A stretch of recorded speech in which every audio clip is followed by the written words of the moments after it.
En la última jornada informativa del 2024 y en la primera emisión del 2025 dedicamos gran parte de este espacio informativo a hacer un análisis de los principales aspectos informativos con los que cerró México el año y qué podemos esperar para este año que recién comienza. Nos faltaba un tema sin duda fundamental que tiene que ver con la economía. Y para este fin, saludo con mucho gusto a Luis Miguel González, director general editorial del periódico El Economista. Luis Miguel, ¿cómo estás? Muy buenas noches, qué gusto saludarte, feliz año.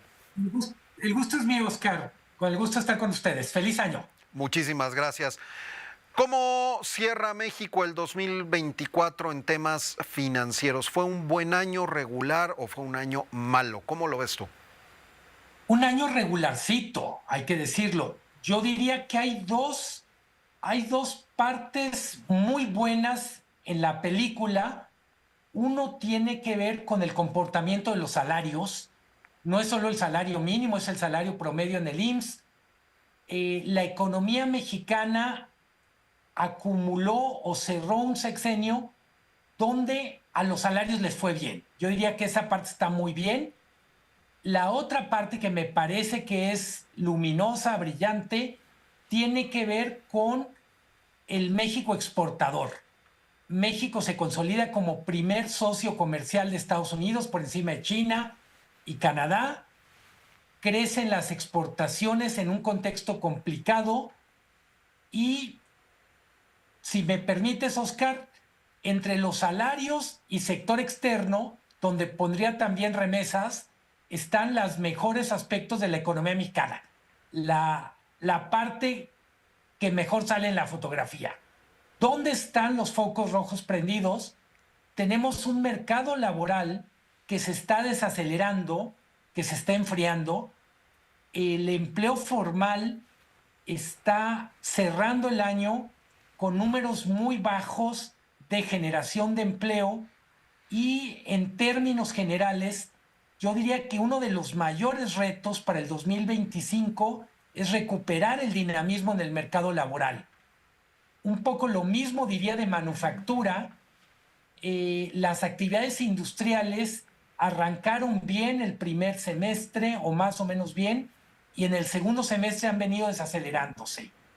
Mucho de lo que podemos ver para de aquí hacia 2025 en adelante es cómo podemos contrarrestar este enfriamiento, esta desaceleración en un contexto complicado por la llegada de Trump y, si me apuras, también por algunas decisiones de política interna que no es que traigan muy contentos a los inversionistas. Sin duda alguna, y precisamente esto que acabas de mencionar, la llegada de Donald Trump, pues genera mucha preocupación. Hay quien se encuentra optimista acerca de qué tanto va a poder cumplir de las amenazas en materia de deportaciones y de aranceles Donald Trump. Hay otros que son más pesimistas y hacen pronósticos pues verdaderamente alarmantes, porque en lo que tiene que ver con aranceles y en lo que tiene que ver con la llegada de la mercancía mexicana a los Estados Unidos, con toda la política y las ideas que con las que llega Donald Trump a su segundo mandato, pues seguramente encienden muchas alertas. ¿Tú cómo lo ves en cuanto a la preocupación para lo que viene en los siguientes 12 meses, pero en concreto el primer trimestre del año para México con la llegada de Donald Trump? Para bien y para mal, es una incógnita que se empezará a despejar muy pronto, en 3 semanas, poquito menos de 3 semanas. Si nos situáramos no en el lado de los muy pesimistas ni en los muy optimistas, tratando de estar un poco a la mitad, yo diría, probablemente no ponga los aranceles del 20-25% que ha dicho, pero tampoco vamos a tener un gobierno muy colaborador con México. Hay que recordar que los primeros 4 años de Trump, entre el 17 y el 21, prácticamente él no usó nunca el término América del Norte. Siempre hablaba de dos relaciones binacionales, una con México y otra con Canadá, y que mucho de lo que tenemos ahora, incluyendo las expectativas del nearshoring, tienen que ver con la administración de Joe Biden. Creo que vamos a extrañar a los demócratas porque con Trump no vamos a tener tantos guiños a México en términos de integración. Creo que va a ser mucho más proteccionista, mucho menos colaborador.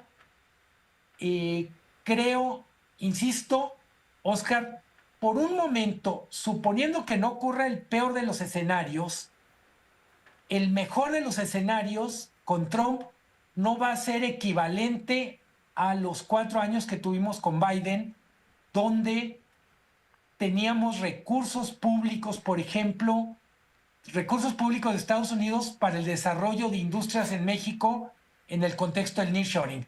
Eso yo creo que va a ser mucho más complicado.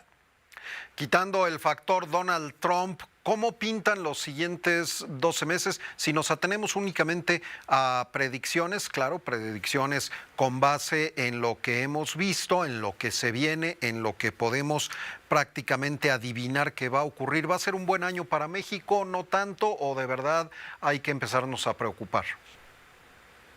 Normalmente, Oscar, los primeros años de cada sexenio son años de muy bajo crecimiento. Esto ha ocurrido en prácticamente cada uno de los últimos sexenios. Me refiero el primer año de Peña, el primer año de Calderón, el primer año de AMLO.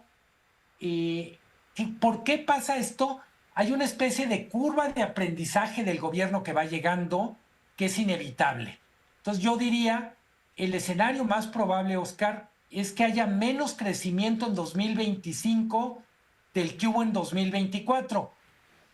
Para ponerle números, 2024 vamos a tener aproximadamente 1.4% del PIB. Yo creo que un escenario razonable, moderado, es que la economía crezca alrededor de 1% el año próximo. Creo que lo más importante, si no hay mucho crecimiento, es que no haya mucha volatilidad. La volatilidad la producen los movimientos del tipo de cambio, lo produce la inflación y, por supuesto, algunas decisiones políticas un poco imprevistas. Entonces yo diría, vamos a tener menos crecimiento, pero esperemos que sea en un contexto de estabilidad económica. Bien, pues Luis Miguel González, director general editorial del periódico El Economista, muchísimas gracias por esta entrevista, que sea un gran año para ti, para los tuyos y desde luego, pues también para los mexicanos. Así lo deseo. Un abrazo, Oscar, y saludos a todo tu público. Muchísimas Feliz gracias. 25.